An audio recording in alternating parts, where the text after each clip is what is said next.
Ustazah kongsi sikit tuan-puan. Ini bukan soal cakap yang tak baik, tapi soal nada suara je. Nada suara. Ustazah ambil pengajaran, pernah ditegur oleh suami tentang nada suara. Bukan perkataan ya, bukan pemilihan perkataan, nada suara. Jadi ustazah ni satu ketika dah tuan-puan tak perasan apakah suara ustazah tinggi bercakap dengan suami. Tak perasan. Bukan sengaja niat nak tinggi, atau mungkin sebab dah biasa dengar suara sendiri dekat mikrofon kan bunyinya nyaring ya. Jadi adalah satu hari dekat rumah ustazah bercakap dengan suami, bercakap dengan ustaz yang mungkin ketika itu ada nak bagi pendapat ya, ataupun tak setuju dengan suami, jadi nak utarakan pendapat kita. Wallahu a'lam, ustazah pun tak pasti setinggi mana suara ustazah tu naik. Cuba bayang-bayang je lah tuan-puan, agak tahu suara tinggi setara mana. Ya, tinggi setara ni lah kata makcik ni kan. Takkan mic nak rumah ya. Tiba-tiba suami ustazah cakap macam ni. Dia kata mak dia dulu tak belajar tinggi. Mak dia tak belajar tinggi, jauh sekali nak jadi ustazah, jauh sekali nak ambil bidang usuluddin, langsung tak ambil PhD, tak ambil master. Tetapi sepanjang hidup dia dengan ibunya, dengan mak ni, dia kata sampai ustaz kata macam ni, seingat dia lah, ya Allah, demi Allah, tak pernah dengar, dia kata, ibu dia mengangkat suara di hadapan ayah. Macam mana kalau tuan-puan dengar suami cakap macam tu? Ya? Bagi ustazah tuan-puan, ustazah sangat malu mendengar apa yang suami cakap. Sebab teringat, ustazah kenal mak mertua ustazah, memang ya Allah halus tutur kata dia, manis ayat dia. Subhanallah, manis ayat dia. Terbayang kat ustazah macam mana mak menyantuni abah tu. Terbayang. Jadi cukup dengan ustaz cakap macam tu dengan ustazah tuan-puan, ini belum pemilihan perkataan, baru intonasi, nada. Ustazah berhati-hati kalau bercakap dengan suami. Ya? Tapi taklah maksud dia langsung tak pernah marah ustazah. Tak. Itu malaikat tu tak pernah marah. Ada juga marah. Tapi berhati-hati supaya suara tidak tinggi daripada suara suami. Itu baru intonasi tuan-puan, baru nada. Nak bawa nada sebagai seorang isteri dengan suami, itu pun bagi ustazah adalah sesuatu yang sangat penting. Belum lagi pemilihan tutur kata. Sekarang cuba puan-puan bayangkan, ingatkan balik 20 tahun kahwin, 30 tahun kahwin, macam mana suara puan-puan cakap dengan suami? Macam mana? Ada tak yang menjerit daripada tingkat 2 ke tingkat 1? Awak kalau nak makan bang, dah ada dah bawah saji. Menjerit, orang ni tak nampak. Ada tak tuan-puan? Ada. Ya, bercakap tinggi suara. Lepas tu bila orang tegur, saya bukannya marah, memang macam ni, keturunan saya memang cakap macam ni. Kita berbincang lah ni. Tuan-puan jangan salahkan keturunan ya. Kesian atuk nenek kita ya. Kita boleh berubah. Kita boleh berubah. Dan ustazah cakap ni dalam keadaan kita melalui kehidupan. Takkan kita nak guna ayat nak buat macam mana, semua adik-beradik kita cakap macam ni, bunyi macam nak berkelahi cakap. Takkan kita nak bersandar dengan hujah tu, sedangkan kita masih boleh ada potensi memperbaikinya. Baiki. Dengan suami bercakap kena ada satu ton suara yang menyenangkan hati suami mendengar. Carilah ton tu. Bukan ni ton ya? Cari ton tu. Ton yang apa? Yang lembut cakap dengan suami. Sebab Nabi cakap tuan-puan, ni sabda Nabi, siapa dia wanita yang solehah, siapa dia isteri yang solehah, apa Nabi kata? Idza nazara ilaiha sarrathu. Apabila kamu pandang isteri kamu, bila kamu bergaul dengan isteri kamu, bila kamu bermuamalah dengan isteri kamu, sarrathu, dia akan membahagiakan kamu, dia akan mengembirakan kamu, dia akan menenangkan kamu. Pakej gembira tenang ni, pakej tuan-puan keseluruhan. Penampilan diri, suara, tutur kata, perilaku, bahasa tubuh, akhlak, perangai, cara berfikir, iman dia, semuanya tuan-puan datang dalam satu pakej yang boleh menenangkan dan menggembirakan suami. Itulah imra'ah salih, wanita salih.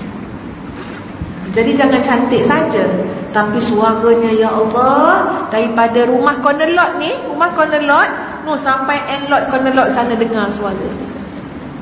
Jangan muka cantik saja, tapi tutur kata tak dijaga, akhlak tak dijaga, itu ciri seorang wanita salihah. Terus terang tuan-puan, ustazah pun belajar. Belajar macam mana nak cakap lembut-lembut dengan suami. Sebab kebetulannya tuan-puan, takdirnya suami ustazah terlalu sensitif dengan suara isteri. Terlalu sensitif. Kalau kena suami pekak, dia tak berapa sensitif sangat, ya. Memang tak boleh cakap lembut-lembut suami pekak. Memang kena menjerit kan, mak abang, bukan sengaja nak menjerit bang, tapi dah awak pekak, ya.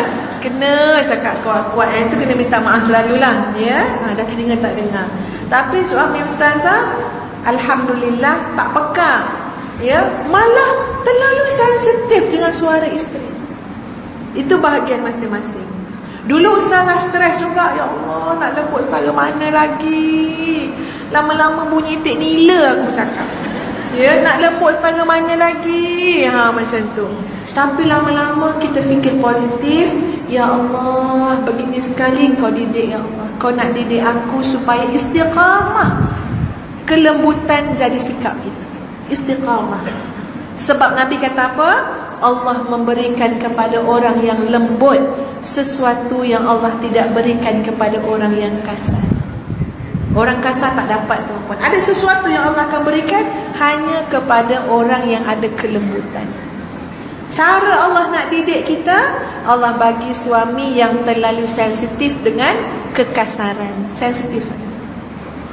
Jadi ya Allah, bercakap tu tuan-puan, sampai, ya mungkin tuan-puan pernah tengok kan, pernah dengar ustazah ceramah tempat lain kan, sampai kena belajar bagaimana teknik untuk bercakap dengan pasangan.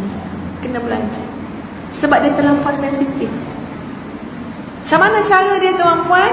Ini kaedah lah, ya. Nak bagi teknik-teknik supaya nampak lembut, supaya nampak santun bila bercakap. Pertama, mesti panggil dulu orang yang kita nak bercakap itu dengan nama gelaran yang paling dia senang mendengar. Itu satu nilai tambah yang baik ketika mana kita bertutur kata. Contoh, ya, siapa nak bagi pinjam nama dia? Siapa nak bagi pinjam? Okey, silakan. Namanya siapa, puan? Ya, Nurihan, ya, Nurihan. Sampai nak panggil tu, ya, dia boleh panggil Norehan, boleh juga Norehan. Tapi boleh juga nak panggil bagi Nurihan, ya, boleh juga. Okey, sekarang katalah ustazah nak bercakap dengan Puan Nurihan. Puan Nurihan ada tak nama panggilan? Ada. Siapa nama panggilan dia? Gegel. Siapa namanya? Rehan, ya. Katalah ustazah jumpa dengan Puan Nurihan, ya. Ustazah tanya, dah makan ke belum? Ya, dah makan ke belum? Jadi Puan Nurihan pun macam terpandang-pandang, ada kitab lain belakang dia, tepi dia, depan dia. Ya, sebab kadang-kadang kita ni pun rampun, tak nampak sangat, bola mata dia pandang ke mana. Ya, lepas tu dia tercari-cari, saya pun tanya, awak dah makan ke belum? Macam mana? Cuba bandingkan tuan-puan. Mudah je nak cakap santun ni, kita panggil nama dia. Katalah Ustaz panggil An-An. Ni bukan Doraemon ni, ya. An-An ataupun Puan Norehan, ataupun ikutlah kalau ada panggilan Kak Lang, kita panggil nama dia. Macam itulah rahsia bercakap dengan suami, tuan. Ustazah pun tak senang mendengar kalau ada isteri bercakap dengan suami tapi tak panggil gelaran suami. Nak makan tak? Dia tanya suami. Kalau ustazah ada kat tempat tu, ustazah rasa macam tak berapa kena ni cara bercakap. Nak makan tak? Nak makan ambil bawah tu.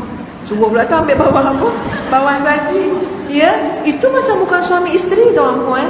Kalau kita bercakap dengan suami, suami kita ada panggilan, ada gelaran. Siapa gelaran suami kita? Siapa panggilan dia? Abang Haji. Panggil Abang Haji. Abang Haji, Abang Haji. Panggil. Biar dia jawab dulu. Ya, Mak Haji. So dia jawab. Ya, jangan kita panggil tapi tak berjawab. Kita educate juga dia supaya jawab bila kita panggil. Panggil. Abang Haji, Abang Haji. Ya, kalau nak makan saya siapkan. Cakap yang elok-elok. Nak bagi tahu bukan susah pun nak bercakap tuan-puan. Kena tahu kaedahnya je, teknik je.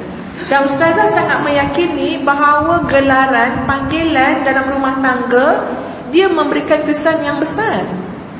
Sebab itu kalau ada kat depan ustazah ni tuan-puan yang panggil suami dia dengan nama je, atau ayu-ayu, ataupun awak saya, aku, engkau, ustazah cadang kita tukarlah. Cadangan tukar. Sebab semakin lama sebuah perkahwinan, semakin sukar untuk menyuburkan kasih sayang tu. Kecuali kita upgrade, buat satu perubahan.